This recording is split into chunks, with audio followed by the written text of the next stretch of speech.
This channel does not promote any violent, harmful, or illegal activities. All content provided by this channel is meant for an educational purpose only.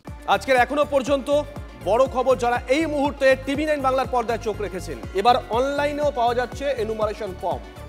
অনলাইনে enumeration ফর্মের জন্য নতুন ওয়েবসাইটও চালু করেছে নির্বাচন commission. বাড়িতে বসে বা আপনি যদি এখন বাড়িতে না থাকেন, অন্য রাজ্যে রয়েছেন, আপনি বাড়িতে বসেই কিন্তু আপনার ফর্ম ফিল আপ করতে পারবেন এবার অনলাইনে।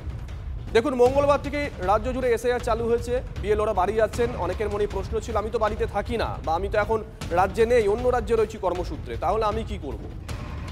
তার সুবিধার্থে কিন্তু এই ওয়েবসাইটটা চালু করেছে নির্বাচন কমিশন, একেবারে নতুন ওয়েবসাইট। এই ওয়েবসাইটে গিয়ে আপনি অনলাইনেও আবেদন করতে পারবেন। অবশেষে চালু হয়ে গেল অনলাইনে এনুমারেশন ফর্মের পদ্ধতি। এসআই এর যে ওয়েবসাইট রয়েছে সেই ওয়েবসাইটে গিয়ে কিভাবে অনলাইনে ফর্ম ফিল আপ করবেন আসুন দেখে নিই। ইসিআই নেট, এই ইসিআই নেটে গিয়ে ক্লিক করলে সেখানে আসছে এই ওয়েব পেজটি, যেখানে ইন্ডিয়ান রেসিডেন্ট ইলেক্টর, যারা ভারতবর্ষের ভোটার, তারা সরাসরি এখানে ক্লিক করার পরে এখানে তাদের এপেক নাম্বার, ভোটার কার্ডের যে নাম্বার সেটা দেবেন এবং তারপর এই অংশটি পূর্ণ করার পরে একটা ওটিপি আসবে মোবাইলে। সেখান থেকে তারা সরাসরি পৌঁছে যেতে পারবেন এনুমারেশন ফর্মের যে জায়গাটি রয়েছে সেখানে। সরাসরি যে পাতাটি খুলে যাবে এই অংশটি আসছে ইসিআই নেটে, যেখানে ক্লিক করা হলো তারপরে এই অংশটি আসবে। একাধিক বিষয় রয়েছে যেখানে enumeration form, feel enumeration form, এখান থেকে যে কোনো ভোটার এনুমারেশনের তথ্য যাবতীয় রয়েছে সেটা পাবেন। একই সঙ্গে search your name in the last SIR, অর্থাৎ শেষ এসআইআর 2002 সালের ভোটার তালিকায় নিজের নাম খুঁজতে গেলেও এই ওয়েবসাইটের মাধ্যমে সেখান থেকে খুঁজে পাওয়া যাবে। আজকে থেকে শুরু হয়ে গেল এই অনলাইনে ফর্ম ফিল আপ।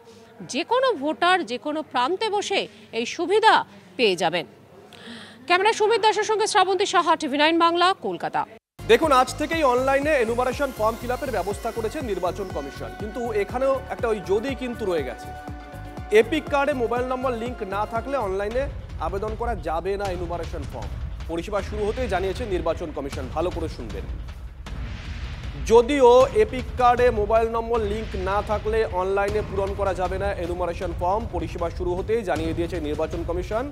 অর্থাৎ অনলাইনে আবেদনের ক্ষেত্রে এপিক নম্বরের সঙ্গে আপনার মোবাইল নম্বর অথবা ইমেল আইডি লিঙ্ক থাকতেই হবে। কমিশন জানিয়েছে যারা বিএলওর কাছ থেকে ফর্ম নিতে পারছেন না তারা অনলাইনে ফর্ম ফিল আপ করতে পারবেন। এর আগেও জানিয়ে দেওয়া হয়েছিল। পূরণ করা ফর্মটি নির্দিষ্ট পদ্ধতিতে আপলোড করে দিতে হবে। কিভাবে আপনি আপলোড করবেন সেটাও কিন্তু ওই পোর্টালেই বলা থাকবে, কিন্তু ওখানেও একটা যদি রয়ে গেছে যে আপনার ওই এপিক নাম্বারের সঙ্গে আইদার মোবাইল নাম্বার অথবা ইমেল আইডি লিঙ্ক থাকতেই হবে। এদিকে এসআইআর ইস্যুতে অভিষেকের নেতৃত্বে তৈরি হয়েছে কমিটি। তৃণমূলের বাছাই নেতাদেরকে নিয়ে তৈরি করা হয়েছে একটা বিশেষ কমিটি। এসআইআর আবহে মৃতদের পরিবারের পাশে তৃণমূল নেতৃত্ব।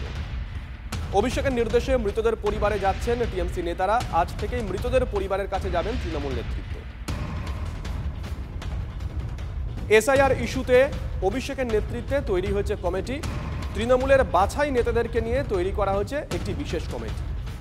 এই কমিটিতে কারা আছেন, এই কমিটি কিভাবে কাজ করবে, এই কমিটি মনিটরিং কিভাবে হবে, গোটা বিষয়টা জানবো। সৌরভ গুহ আমাদের সঙ্গে রয়েছেন, আমাদের সহকর্মী সৌরভ। শুভজিৎ, অভিষেক বন্দ্যোপাধ্যায়ের নেতৃত্বে একটি তৃণমূল নেতাদের নিয়ে একটি বিশেষ কমিটি তৈরি করা হয়েছে। এসআইআর আতঙ্কে, তৃণমূলের দাবি এসআইআর আতঙ্কে প্রায় 19 জন গতকাল পর্যন্ত এই পরিসংখ্যান প্রকাশ করেছে তৃণমূল কংগ্রেস। সেই 19 জন যে মারা গেছেন সেই 19টি পরিবারের কাছে যাবে তৃণমূলের নেতারা এবং সেই সূচি আর কিছুক্ষণের মধ্যে প্রকাশ করা হবে। গোটাটাই কিন্তু অভিষেক বন্দ্যোপাধ্যায়ের নির্দেশে, এবং শুধুমাত্র একদিনের জন্য যাবেন তা না, তাদেরকে নানা সহায়তা করা এবং তাদের সঙ্গে ওই নির্দিষ্ট নেতা যোগাযোগ রাখবেন এবং সেটা পরবর্তীকালেও এই যোগাযোগ রাখা হবে। অর্থাৎ এই যে এসআইআর আতঙ্কে মৃত পরিবার, এই পরিবারগুলোর সঙ্গে একটা স্থায়ী সম্পর্ক স্থাপনের উদ্যোগ নিল তৃণমূল কংগ্রেস। অভিষেকের নেতৃত্বে তৈরি হলো বিশেষ কমিটি। শুভজিৎ, ধন্যবাদ সৌরভ। মতুয়াদের অনশন মঞ্চে অসুস্থ হয়ে পড়েন 3 জন আন্দোলনকারী। এসআইআর এর প্রতিবাদে মমতা বালা ঠাকুরের উদ্যোগে আমরণ অনশনে বসেছেন 18 জন। আজ অনশনের 4র্থ দিন। অনশনকারীদের মধ্যে 3 জন অসুস্থ হয়ে পড়েছেন। অনশন মঞ্চেই স্যালাইনের ব্যবস্থা করা হয় অল ইন্ডিয়া মতুয়া মহাসংঘের তরফ থেকে। অবস্থা একটু আশঙ্কাজনক। আমাদের নারায়ণ বাড়ই এবং ত্রিনাথ ঘরামি এদের পালসটা কমেছে, প্রেশারটা বেড়েছে, আবার কারুর প্রেশারটাও ফল করছে। এরা আবার সুগারের পেশেন্টও বটে।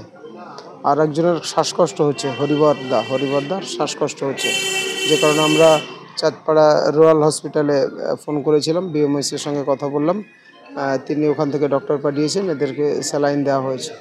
এদেরকে হসপিটালে নিয়ে যাওয়া হলো না কেন? না, এরা হসপিটালে যেতে চাইছে না, প্রেশারটা অনেকটা লো আছে তো। আর ওরা বলতে চাইছে যে আমরা যদি মরি এখানে বসেই মরবো, আমরা হসপিটালে যাব না। ইন্ডি জোট তো যাবি তো, জোটটা তো ইন্ডি। এরা তো পশ্চিমবঙ্গে কুস্তি দেখায়। মূল কারণ হচ্ছে হিন্দু ভোট ভাগ করা। সিপিএম এর কাজটা এইটা। উনি 2,41,000 ভোট পেয়েছিলেন দমদমে। কাকে জেতানোর জন্য? তৃণমূলকে জেতানোর জন্য। আমরা 76,000 ভোটে ওখানে হেরেছি। আপনি বুথ ধরে দেখলে কামারহাটির মুসলিম এলাকাতেও ভোট পাননি, সব ভোট তৃণমূল পেয়েছে। 100-র মধ্যে 91-92% মুসলিম ভোট পেয়েছে। উনি হিন্দু ভোটগুলো কেটেছেন, বরানগরে, পানিহাটিতে, দমদমে কেটে তিনি জিতিয়ে দিয়েছেন। এই কাজটা করার জন্য যায়। এদিকে ভোটমুখী বাংলায় বন্দে মাতরমের সার্ধ শতবর্ষে তুঙ্গে রাজনীতি। ব্রাত্য বসুকে কমিউনিস্ট বলে তোপ দেখেছেন শুভেন্দু অধিকারী। ব্রাত্য বসু কমিউনিস্ট, কোনোদিনও বন্দে মাতরমকে স্বীকৃতি দেননি। ওনার মানসিকতা চীনের, আক্রমণ করেছেন বিরোধী দলনেতা। এগুলো এই যে ব্রাত্য বসু নিজে তো কমিউনিস্ট, ব্রাত্য বসু নিজেই তো কমিউনিস্ট, কোনোদিন বন্দে মাতরমকে স্বীকৃতি দেননি। জাতীয় সঙ্গীতও কতবার গেয়েছেন, একবার তো সকলের সামনে জাতীয় সঙ্গীত ভুল গেয়েছিলেন, আপনারাই দেখিয়েছেন। একবার বলেছিলেন না ওই কে আন্দোলনে, বাদ তো তুমি গাও তো, ধরো তো, তারপরে তো অবস্থাটা কি হয়েছিল আপনারা দেখেছেন। অর্থাৎ এদের মাইন্ডসেটটা যদি হেডকোয়ার্টার চীনে হয়, তাহলে তো ঋষি বঙ্কিমচন্দ্র আর বন্দে মাতরম কি স্বাভাবিক। অতএব যে যার নিজের নাম পরিবর্তন করে ব্রাত্যর জায়গায় ভৃত্য বোস হয়ে গেছেন, তার সম্পর্কে কথা খরচ না করাই ভালো। শুভেন্দু অধিকারী যখন একথা বলছেন, সঙ্গে সঙ্গে সময় নষ্ট না করে পাল্টা দিয়েছেন ব্রাত্য বসু। বঙ্কিমচন্দ্র নিয়ে তর্কের আয়োজন করুন, তাতেই প্রমাণিত হয়ে যাবে আমি বঙ্কিমচন্দ্রকে শ্রদ্ধা করি কিনা। বঙ্কিমচন্দ্র আর রবীন্দ্রনাথের মধ্যে বিভাজন করতে চাইছে বিজেপি, পাল্টা আক্রমণ করেছেন শিক্ষামন্ত্রী। দলবদল করিনি, তা সত্ত্বেও কেন কমিউনিস্ট বলে আক্রমণ জানি না, মন্তব্য ব্রাত্য বসু। উনিও একটা একাডেমিক পরিসরে আমাকে ডাকুন, বা একটা ব্যবস্থা করুন, বা পলিটিক্যাল পরিসরেই ডাকুন, সেখানে বঙ্কিম নিয়ে একটা তর্ক, তাহলে প্রমাণিত হয়ে যাবে আমি বঙ্কিমচন্দ্রকে শ্রদ্ধা করি কি করি না। তা এই সব কথার কোনো মানে নেই।